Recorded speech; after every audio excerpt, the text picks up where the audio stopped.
بسم اللہ الرحمن الرحیم۔ ارشاد باری تعالیٰ، تم مقام میں ابراہیم کو نماز پڑھنے کی جگہ بناؤ۔ بسم اللہ الرحمن الرحیم۔ صحیح بخاری حدیث نمبر 395۔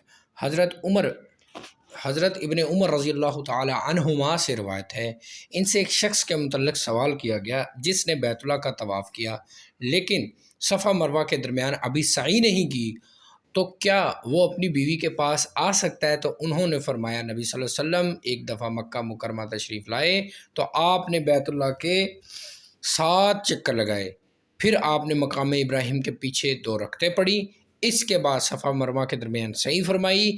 یا یقیناً رسول اللہ صلی اللہ علیہ وسلم کی ذات گرامی میں تمہارے لیے بہترین نمونہ ہے۔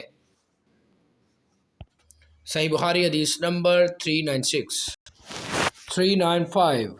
صحیح بخاری حدیث نمبر 395۔